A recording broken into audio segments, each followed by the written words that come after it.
আসসালামু আলাইকুম প্রিয় ঢাকাবাসী, কেমন আছেন সবাই? আমরা কিন্তু এসে পড়ছি ঢাকায়। আপনারা বলছিলেন ঢাকায় না আসার জন্য। আমরা ঢাকায় না আসলে আপনারা চলবেন কিভাবে?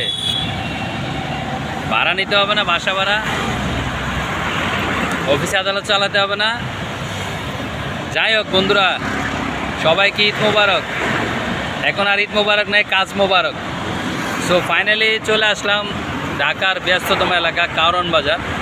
এই মুহূর্তে দেখতে পাচ্ছেন আজকে হচ্ছে রোববার। আজকে থেকে সব অফিস আদালত খোলা, ইভেন আমার অফিস খোলা, ব্যাংক, শেয়ার বাজার সব কিছু খোলা। সো ফাইনালি সবাই ঢাকায় চলে আসছে, কিন্তু এখনও ফাঁকা। হ্যাঁ, অনেকে হয়তো আসে নাই, বাট আমরা চলে আসলাম। আপনারা দেখতে পাচ্ছেন ওই পাশ এ পাশ, দুই পাশটাই মোটামুটি ফাঁকা।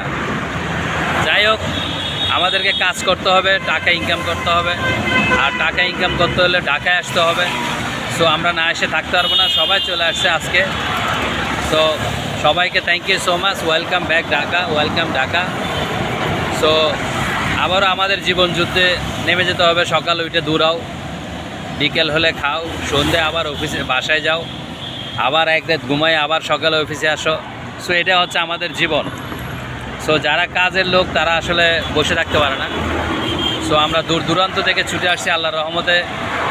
সো চিটাগং থেকে আসলাম আল্লাহর রহমতে, কুমিল্লা হয়ে ঢাকা আসলাম। সো সুস্থভাবে আসলাম, যদিও কালকে রাতে একটু জ্যামে পড়ছিলাম 11টার দিকে। তারপরেও আল্লাহর রহমতে আপনাদের দোয়ায়, ভালোবাসায় ফাইনালি ঢাকা চলে আসলাম এই মুহূর্তে। So thank you so much, সবাইকে অসংখ্য ধন্যবাদ। ভালো থাকবেন, সুস্থ থাকবেন, চেষ্টা করবেন কাজের ভিতর থাকতে, মানুষকে ভালোবাসতে, সাদা জিআরবির সাথে থাকবেন। Thank you so much. তো কারওয়ান বাজার থেকে এই পর্যন্ত।